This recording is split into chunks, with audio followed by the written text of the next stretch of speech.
Ao se considerar a própria manifestação gráfica do traço e do gesto que o produz, é possível situar a repetição em uma posição ativa e privilegiada na constituição do desenho, presente radicalmente na natureza estrutural e performática deste. A repetição no desenho é algo observável desde a ação elementar de traçar, presente tanto na base operativa de seus procedimentos, quanto na base perceptível de sua fruição. Cada linha é uma outra linha, mas ainda uma linha. Cada pausa e vazio entre linhas ao redor delas também se repetem pautadas por elas. Diante de um desenho, nossa atenção responde aos resultados formais diretamente derivados dos gestos e procedimentos do desenhar. E por isso, o olhar sobre o desenho tem sempre algo de retrospectivo, reconstituindo seu fazer no presente. Ao encontrar a repetição na ação de desenhar e nas linhas, seu resultado gráfico imediato, também é possível afirmar a presença desta na base dos códigos gráficos, já que as convenções definem os arranjos de elementos visuais empregados. Elas necessariamente organizam as linhas, regulando sua reincidência. Podemos, por exemplo, escolher casos nos quais um código defina como as linhas devem ser organizadas para representar uma mão, e a partir dessas amostras notar como todos os arranjos de linhas vão gerar uma certa semelhança baseada no reconhecimento das repetições de certas soluções gráficas postas em comparação. Sobre tal assunto também é possível fazer um paralelo do desenho com a escrita, cuja natureza fragmentar e individual de suas unidades, as letras, e a característica linear, aditiva e ordenada de sua disposição, as palavras e frases, explicitam a repetição constitutiva de seus elementos e lógica operativa, como nos explica o antropólogo Tim Ingold. É verdade que na maioria dos códigos representacionais de desenho não temos grafemas individualmente bem definidas, tais quais são as letras para a escrita alfabética impressa, nem uma organização predominantemente linear e em um único sentido da ocupação da página por pautas. Porém, não é absurdo pensar que cada código representacional no desenho possua, à sua maneira, uma morfologia, um léxico, uma sintaxe, o que implica necessariamente a repetição. Além dessa operacionalidade na ação do desenhar, dessa presença nas linhas e nas convenções que estabelecem a representação pelo desenho, também encontramos a repetição nas manobras remissivas realizadas por artistas na citação direta ou indireta, isolada ou combinada de outras obras, desenhadas ou realizadas em meios distintos, refletindo uma disponibilidade das imagens entre si, cuja instituição acadêmica normatizou entre suas estratégias de ensino como a metodologia da cópia. Na obra do pintor Vincent van Gogh, a cópia pelo desenho explicita a dimensão de pesquisa que a repetição viabiliza quando aplicada de modo sistemático. O artista, simultaneamente à sua produção de pintura, desenhava a partir da observação direta de situações cotidianas, mas também de outras imagens de referência. O desenho de Van Gogh é marcado por um gestual rítmico similar ao que encontramos em sua pintura, aplicando traços curtos e vigorosos que muito divergem da aplicação convencional de linhas longas e contínuas de contorno das figuras. Ao assumir o contraste máximo da tinta ou do lápis sobre o papel, Van Gogh gradativamente aplicava menos os meios tons difusos, proliferando no papel traços firmes e breves que, repetidos, diluíam as silhuetas das figuras no tratamento das áreas internas e mesmo do fundo. Além dos aspectos formais, a repetição também ocorre como metodologia, já que Van Gogh redesenhava trabalhos de outros artistas. Sua correspondência entre 1889 e 1890 detalha tal processo e ele chega a formular que refazer obras de Millet é uma forma de tradução em outra língua, mais do que um trabalho de cópia.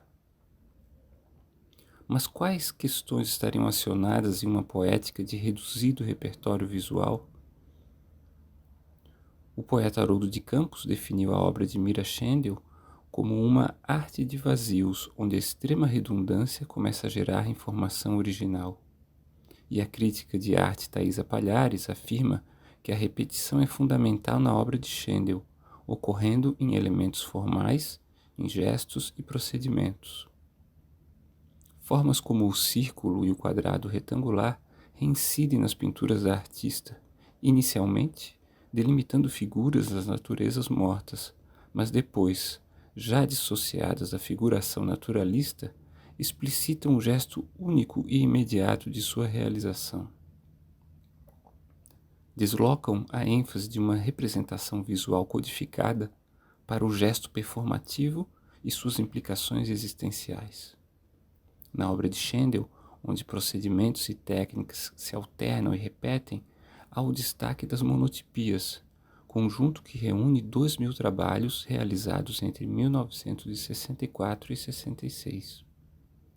Aplicando um procedimento singular, Schendel traçava levemente à mão livre em folhas de papel arroz depositadas sobre uma mesa entintada.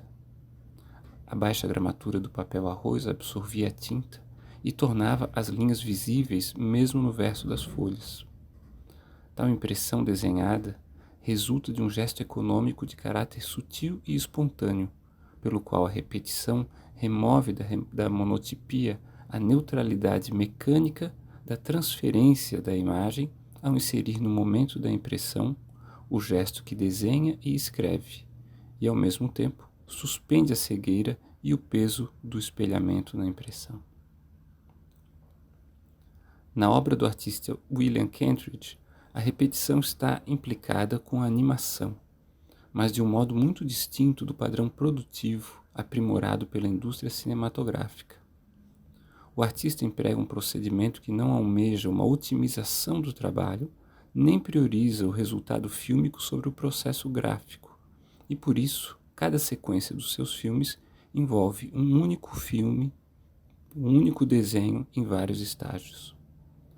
A partir de um papel fixado na parede, Kentridge alterna o ato de desenhar e o de fotografar, e assim, ao invés de produzir inúmeros desenhos únicos, o artista realiza inúmeras alterações em um único desenho, todas registradas em uma sequência. O uso do carvão resulta em um aspecto sujo e expressivo dessas animações, que equilibram a redução do detalhismo descritivo com certa rusticidade de movimentos. É visível o acúmulo de marcas no repetitivo traçar e apagar, uma vez que o carvão, mesmo que não lute decididamente contra o apagamento, sempre deixa um vestígio de sua última posição. Na obra de Kentridge, a repetição é tanto procedimento quanto método, que, inicialmente empregado para reter e analisar mudanças em seus desenhos, instaura uma percepção investigativa sobre as transformações imprevisíveis que alteram continuamente o trabalho entre a intenção e a realização. Entretanto, é importante lembrar que Kentridge entende que na arte é fundamental cultivar um grau de imprevisibilidade, e assim, mesmo uma postura investigativa não implica um escrutínio analítico total, havendo uma reserva aos desvios e ao acidental quando o artista acolhe a cegueira e a imperfeição na repetição das imagens. Essas considerações sobre a repetição dos elementos formais, gestos, procedimentos e referências do desenho nas obras de Schendel, Van Gogh e Kentridge apontam para questões da natureza da imagem. Como propõe o escritor e crítico de arte John Berger, ao lidar com a aparência momentânea do que se apresenta diante de nós, os artistas desenham algo além disso, ao tratarem do que deverá desaparecer e potencialmente reaparecer na experiência visual. Diferentemente da fixação estática de um instante, como ocorre na fotografia, o desenho trabalha uma totalidade de momentos reunidos e saturados na experiência do olhar. O filósofo George Agamben menciona uma teoria que remonta à antiguidade, pela qual os artistas se empenham em reter os fantasmas no intelecto não só uma vez, mas continuamente, repetindo as imagens internamente em uma prática fantasmática.